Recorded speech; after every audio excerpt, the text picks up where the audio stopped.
নমস্কার প্রিয় বিয়ার, আপনারা দেখছেন খবর তরঙ্গ। বহু প্রতীক্ষিত বাবরি মসজিদ এবার অযোধ্যায় নয়, মুর্শিদাবাদের বেলডাঙ্গায় হচ্ছে। এর উদ্যোক্তা মুর্শিদাবাদের নেতা হুমায়ুন কবির এবং 11 ফেব্রুয়ারি কোরআন পাঠের মাধ্যমে বাবরি মসজিদের শিলান্যাস অর্থাৎ নির্মাণ কাজ শুরু হচ্ছে। তারপর 12 ফেব্রুয়ারি বাবরি যাত্রা শুরু করবেন হুমায়ুন কবির উত্তর থেকে দক্ষিণ বা দক্ষিণ থেকে উত্তর পর্যন্ত। অর্থাৎ বাবরি মসজিদ নির্মাণে যে বাউতাবাজি হুমায়ুন কবির করছেন না, সেটা জানাতেই তিনি পশ্চিমবঙ্গ জুড়ে 265 কিলোমিটার যাত্রা করছেন প্রায় অনেক মানুষ নিয়ে, এবং বোঝাতে চাইছেন যে তিনি পাকা বুলি ছাড়েননি।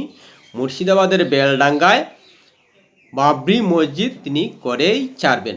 যদিও 12 ফেব্রুয়ারি যে বাবরি যাত্রা শুরু করেছেন সেটা মূলত নির্বাচনী প্রচার বলেই মনে করছেন রাজনৈতিক মহল, এবং অনেকেই মনে করছেন যে মুসলিম ভোট এককাট্টা করতেই হুমায়ুন কবির এই চালটা দিয়েছেন। কিন্তু প্রশ্ন শুরুতেই বলে রাখছি যে সত্যিই কি হুমায়ুন কবির মুসলিম ভোট এককাট্টা করতে পারবেন? ইতিহাস কি বলছে? প্রশ্নটা স্বাভাবিকভাবেই এসে যাচ্ছে। মুসলিমরা কি সত্যিই ধর্ম এবং রাজনীতিকে এক পাল্লায় নিয়ে ইসলাম ধর্মের কোনো ব্যক্তি যদি অগ্রগণ্য ভূমিকা নেন তার দিকে চেয়ে এককাট্টা হন, নাকি নিজেদের যেদিকে ধার্মিক সুবিধা থাকে সেটাই তারা ধারণ করেন? এতেই বিশ্লেষণে যাচ্ছি। প্রিয় বিয়ার, ভিডিওটি ভালো লাগলে সাবস্ক্রাইব করবেন, এতে আপনার ক্ষতি হবে না কিন্তু আমাদের উপকার করে দেবেন। হুমায়ুন কবির হয়তো কথা রাখতে পারছেন। 11 ফেব্রুয়ারি কোরআন পাঠের মাধ্যমে বাবরি মসজিদ মুর্শিদাবাদের বেলডাঙ্গায় নির্মাণের শিলান্যাস করছেন। আজ 9 তারিখ, 11 তারিখ, মাত্র দুদিন। আশা করা যায় যদি কোনো অলৌকিক কিছু না ঘটে, কোনো ধরনের দুর্ঘটনা না ঘটে, 11 তারিখ বাবরি মসজিদের নির্মাণ কাজ শুরু হবে। তারপর 12 তারিখ বাবরি যাত্রা শুরু করছেন হুমায়ুন কবির, এবং অবশ্যই তার বাবরি যাত্রাকে আসন্ন বিধানসভা নির্বাচনের প্রচার যাত্রা বলেই অনেকে মনে করছেন। কারণ হুমায়ুন কবির ইতিমধ্যে জনতা উন্নয়ন পার্টি নামে একটি রাজনৈতিক দল গঠন করেছেন এবং তা নিয়ে জোর প্রচার করছেন, এবং অবশ্যই তার জনতা উন্নয়ন পার্টি যে মুসলিম ভোট এককাট্টা করতে সচেষ্ট হবে সেটা আমরা ধরেই নিতে পারি। এক্ষেত্রে বিজেপির কি আসার জায়গা রয়েছে পশ্চিমবঙ্গে, যে তৃণমূলের মুসলিম ভোট কেটে জনতা উন্নয়ন পার্টি বা হুমায়ুন কবির বিজেপিকে সাহায্য করবে? বিজেপির এখানে উল্লাসের জায়গা নেই, এটা নির্দ্বিধায় বলে দেওয়া যায়। এবং তৃণমূল কংগ্রেস যেভাবে দৃঢ়তার সঙ্গে মুসলিমদের দূষণ করে যাচ্ছে, মাদ্রাসা শিক্ষার জন্য বড় ফান্ড দিয়ে যাচ্ছে এবং মুসলিমদের বিভিন্ন সুযোগ সুবিধা দিয়ে যাচ্ছে, এই ধরনের সুযোগ সুবিধা পেয়ে মনে হয় না যে শুধু বাবরি মসজিদ মুর্শিদাবাদে হচ্ছে বলে মুসলিমরা এককাট্টা হয়ে জনতা উন্নয়ন পার্টিকে এবং হুমায়ুন কবিরকে সাপোর্ট দিয়ে তার দলকে বেশি করে ভোট দেবেন। কতটা এমএলএ পাবে কি পাবে না সে আলোচনায় যাচ্ছি না, কিন্তু আমার অন্ততপক্ষে মনে হচ্ছে যে এখানে বিজেপির উল্লাসের জায়গা নেই। কারণটা কি? নিশ্চিতভাবেই বলবেন, কারণ হলো ইন্ডিয়ান সেকুলার ফ্রন্ট।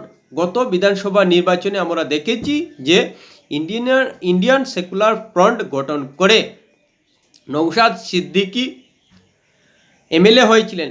শুধু তিনিই জিততে পেরেছেন, আর কেউ জিততে পারেনি, এবং নওশাদ সিদ্দিকী মুসলিম ভোট কিন্তু এককাট্টা করতে পারেনি। আর এই নওশাদ সিদ্দিকীকে নিশ্চিতভাবেই আপনারা জানেন, পশ্চিমবঙ্গের মানুষ ভালো করে, যে ফুরপুরা শরীফের আবু বকর সিদ্দিকের বংশধর নওশাদ সিদ্দিকী। এত বড় বংশধর নওশাদ সিদ্দিকী এবং তার পার্টি ইন্ডিয়ান সেকুলার ফ্রন্টকে কিন্তু সেভাবে ভোট দেয়নি মুসলিমরা। এতে প্রমাণিত 2021 সালের বিধানসভা নির্বাচনে মুসলিমরা ইন্ডিয়ান সেকুলার ফ্রন্টকে সেভাবে সমর্থন করেনি। তাহলে জনতা উন্নয়ন পার্টি এবং হুমায়ুন কবিরকে কেন করবে তারা, যেখানে যেসব সুযোগ সুবিধা দরকার সেগুলো পেয়ে যাচ্ছে তৃণমূল কংগ্রেসের থেকে? তাহলে মুসলিমরা কেন হুমায়ুন কবির এবং জনতা উন্নয়ন পার্টিকে সমর্থন করবে? যদি সত্যিকার অর্থেই মুসলিম নেতা দেখে মুসলমান সম্প্রদায় ভোটটা দিত, তাহলে তো নওশাদ সিদ্দিকীর সেকুলার ফ্রন্ট আরও বেশি করে আসন পেতে পারতো এবং আরও বেশি আসন পেত। সেটা তো হয়নি। তাহলে এমন কি ভরসা এবং বিশ্বাস দিচ্ছেন হুমায়ুন কবির যে মুসলমান ভোট এককাট্টা হয়ে হুমায়ুন কবিরের জনতা উন্নয়ন পার্টিকে দেবে? আমার অন্ততপক্ষে পরিসংখ্যান বলছে যে মুসলিম সম্প্রদায় কোনো অবস্থায় সেভাবে হুমায়ুন কবিরকে দেখে জনতা উন্নয়ন পার্টিকে ভোটটা দেবে না। কারণ পশ্চিমবঙ্গের মুসলমান সম্প্রদায় ভালো করেই জানেন যে মসজিদ হয়তো তৈরি করে নিচ্ছেন, এতে মুসলিম সম্প্রদায় খুশি হবেন, কিন্তু তাদের জীবনধারণের ক্ষেত্রে যে ধার্মিক স্বাধীনতা এবং বিভিন্ন সুযোগ সুবিধা ধর্মের মাধ্যমে দিচ্ছে তৃণমূল কংগ্রেস, তা জনতা উন্নয়ন পার্টি বা হুমায়ুন কবির দিতে পারবে না। প্রথমত হুমায়ুন কবিরের জনতা উন্নয়ন পার্টি শাসনে যেতে পারবে না কোনো অবস্থায়। তাহলে তৃণমূল কংগ্রেস শাসনে থেকে যে সুবিধাটা দিচ্ছে সেটা কিন্তু হুমায়ুন কবিরের জনতা উন্নয়ন পার্টি বিরোধী অবস্থায় থেকে দিতে পারবে না।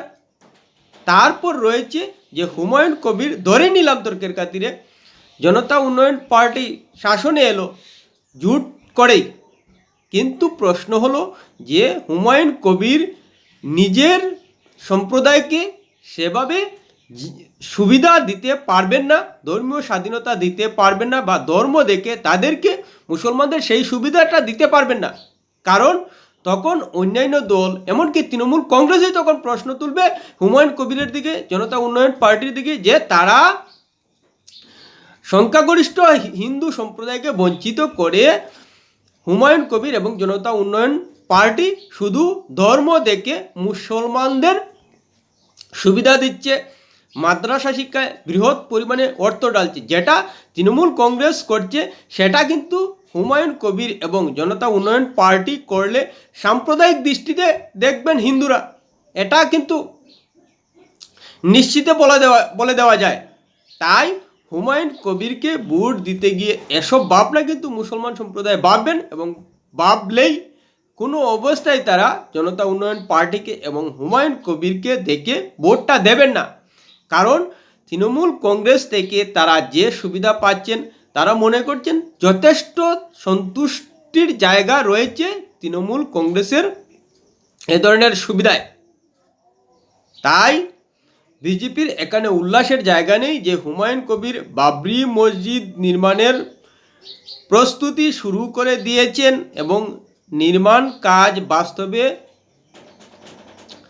করার পদক্ষেপ নিয়েছেন। তাতে মুসলিম ভোট এককাট্টা হবে এবং তৃণমূল কংগ্রেসের মুসলিম ভোট জনতা উন্নয়ন পার্টিতে চলে যাবে। সেই সঙ্গে বিজেপি বিভিন্ন আসনে তৃণমূল এবং জনতা উন্নয়ন পার্টির মুসলিম ভোট ভাগাভাগি হয়ে সুবিধা পাবে। হবে না। মুসলিম সম্প্রদায় কোনো অবস্থায়, এটা এখন থেকেই বলে দেওয়া যায় যে হুমায়ুন কবির এবং জনতা উন্নয়ন পার্টিকে তেমনভাবে ভোট দেবে না। হয়তো কিছু একটা শতাংশ ভোট পেয়ে যাবেন জনতা উন্নয়ন পার্টির হুমায়ুন কবিরের মুখ দেখে, কিন্তু কোনো অবস্থায় বিজেপিকে হারানোর মতো ভোট মুসলিম সম্প্রদায় থেকে জনতা উন্নয়ন পার্টি এবং হুমায়ুন কবিরের কাছে যাবে না।